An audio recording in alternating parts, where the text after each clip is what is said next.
Ayan, kamusta kayo dyan mga kameta? Kamusta kayo dyan? Hello, hello. Pasensya again nung isang gabi po, hindi nakahabol yung ano natin, yung meta natin with Ronald Richard Aldens Liamas, yung paborito nyong crush ng bayan, isa sa mga the best na co-host natin kasi yun nga medyo alam mo na, hindi na get medyo hindi ma-process yung Zoom niya. So hopefully we'll catch up properly with si Ronald Diamas and gawin natin yung RRM para kompleto naman sa Saturday. Hopefully para we bring to you guys kompleto lahat ng mga hinahanap niyong mga minamahal niyong mga topics. Ang dami natin pag-usapan. Ako para sa akin guys, oo naman, antok na tayo haba ng araw eh.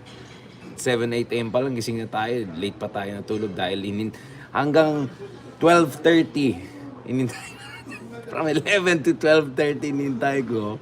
Ito si ka-R&R na mag-login. Yan, hindi pa rin nagawa eh. Ay nako. So, hindi, in fairness naman talaga he tried his best. Pero sana next time maayos natin yan. Of course, mahabang araw yan. I was working on many things and back-to-back interviews. Back-to-back mga writings, gano'n. Kanina naman, kakatapos natin yung talk natin sa University of California, Berkeley.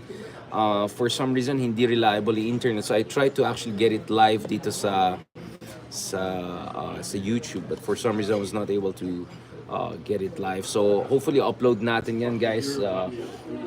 Gladly, may 2 copies tayo. So may mga high definition tayo na video, dalawa, dinala din natin yung camera natin. So upload ko na lang yan separately. Medyo malaki-laki yung file. Pero upload natin ng separately para makita naman yung talk na very nicely arranged by Dr. Lisandro Claudio of the University of California, Berkeley. And also thank you so much sa Apex Center, sa Department of Political Science at mga magagaling na mga scholars, world-class scholars in definitely the #1 public university in the United States and arguably on earth, University of California, Berkeley, or Cal, right? So super salamat sa Cal, University of California, Berkeley for the kind, hosting of us. I really enjoyed it. The questions were fantastic. I also got to visit their beautiful library, the Morrison Library, which I got to know. Doon pala nagbigay ng talk si Patricia Evangelista on her fantastic book on a very grim and horrible topic, of course, yung EJ case and the war on drugs of Digong. So hopefully one day, guys, pag medyo medyo magaling na tayo, medyo maayos na tayo, baka doon na rin tayo magbigay ng talk naman next time sa Morrison Library. Gorgeous. Sa sobrang ganda ng library, bawal magpicture, bawal magdala ng laptop, bawal lahat, diba? So, hopefully guys, kung tuloy-tuloy yung supportan natin, medyo maging big time na tayo, baka pwede na rin tayo mag-speech dyan. But, I don't know, honestly, I'm hoping na tuloy-tuloy ito yung mga speaking engagement natin all around the world dahil there's so much to discuss, especially pagdating sa Pilipinas. So again, thank you sa University of California, Berkeley. Yung mga iba dyan, I managed to do some short vlog kanina. Wala kasi akong internet na kompleto, so nagawa ko lang siya unfortunately only on YouTube lang kanina ginawa ko. Although I don't think the internet was as good. But ito na nga, the thing with Berkeley is of course yung history. I didn't know the history. I knew about Oppenheimer. I knew about them having one of the greatest thinkers, including one of the highest numbers of Nobel Prize winners anywhere in the world. Of course, alam natin mga magaganda nilang programa, history of political activism, among others. Yes, familiar tayo dyan. Pero kanina talaga, Lelo very kindly told me about the history of bakit Berkeley, sino si Berkeley, anong role ng mga tao dyan sa Berkeley, mga nag-aaral dyan sa Berkeley in terms of emergence of America as a global empire, yung eventual translation nito into colonization of the Philippines. And then may mga section din dyan, Five Barros and all, na yung mga people connected to Philippine Commission and mga others na yung Philippines, hindi Philippine, ayun nga, Philippines, hindi pink na na pink movement, pero parang Philippines, pero X, diba? X kasi gender neutral, so may mga ganyan-ganyan ek pa. No, I mean, it's a woke thing, all right? There are certain things with wokeism I like. I think you need the woke culture to a certain degree to push back against racism, racial injustice, against structural inequality, against the worst and deleterious impact of late capitalism. Gets ko yan. Pero minsan may mga parts sa wokeism na parang hindi ako sigurado dyan. Yung mga Philippines, yung mga ganyan-ganyan, diba? Di Filipino, mga or Philippine, gano'n na lang, para neutral na lang. Okay, anyway, yun yung maganda sa lingwahe natin, guys. Yan ang lingwahe natin, maganda yung lingwahe natin, guys. Because sa Philippine language, neutral po. Di ba? Diba neutral yung nouns natin, di ba? Siya. Pag sinabi mo siya, pwede babae, pwede lalaki, so walang difference. Anyway, guys, going back to this, di ako pwede maingay, baka magalit yung mga iba dito na big time. No, let us talk about the visit of Marcos Jr. Dito sa Washington, D.C. In fairness, some good things are coming out, which I'm gonna discuss very shortly. Kanina na pag-usapan natin. But let me be absolutely clear na itong video na share natin na I think malapit na mag 500,000 views na ngayon dyan sa Facebook. 450,000 views na ba? 460,000 views na yan. So malapit na mag 500,000 views na yan. So this so far is my most viewed post dyan sa Facebook. But just to be clear, hindi ito dinoktor na video, hindi ito deepfake, hindi ito JPEGs. Actually, kinuha ko yan sa isang kaibigan natin na veteranong journalist and former kapuso si JP Soriano. So actually, tinag ko siya dun sa Twitter and all. And you can check here. This is of course, the pre-departure event of Marcos Jr. kung saan of course now it has become almost a ritual for us to check what's going on with the pre-departure drama. Are Marcos and Sarah gonna be super friendly as usual? Are there unity pa rin? But more importantly for me is the interaction between her and the First Lady, I think. And because especially we saw in the past that the First Lady medyo parang nagpakita siya ng kanyang discontent sa mga Dutertes following some of the very incendiary speeches from the former president, very insulting speeches from the former president towards the first family. So I just find that very, very interesting. It's something that definitely we'll have to keep in mind. We have to check even more. No, hindi ito fake. So this is a real video. Hindi ko alam dyan sa mga iba nagdadrama na hindi daw totoo yan, ganyan, yan. Tapos meron pa sila, na iba yan, ba't nung pumunta naman siya dun sa kabila, blah, blah, blah, blah, blah, blah.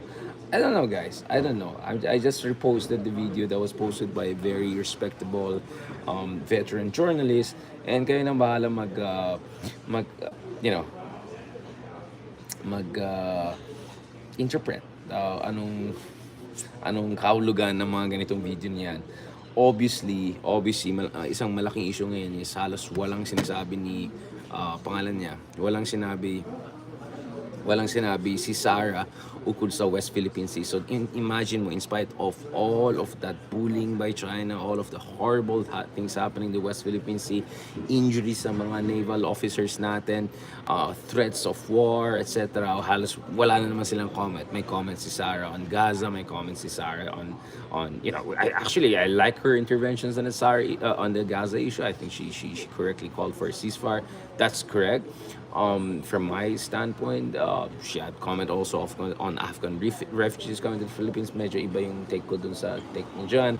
On a lot of issues, on that NPA, on mga komunista, rebelda, whatever.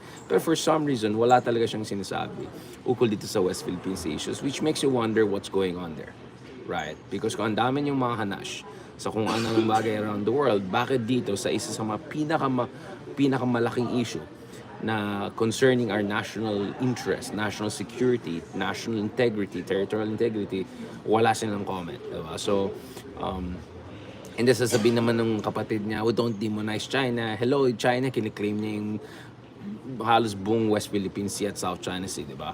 At least 85% of the South China Sea and huge parts, more than half of the entire West Philippine Sea, which is our exclusive economic zone within the South China Sea. Just to be clear dun sa mga iwa dyan na hindi nila alam yung context ng sinasabi natin. So, going back to this, mga kameta, the current meeting between Marcos Jr. on one hand and the leaders of Japan and United States, actually kanina lang sa White House, eto na, may mga updates na tayo, guys. So I gave a bit of preview kanina. So there are two important updates. First of all, the three leaders have made it clear that this is just the beginning, that there's going to be more summits of these kinds, that there's going to be more and more trilateral coordination on a whole range of issues.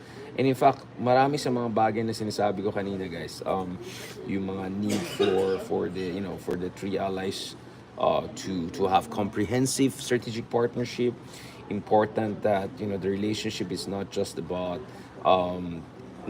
just boots and bases and just more American access to EDCA bases, more Japan military access.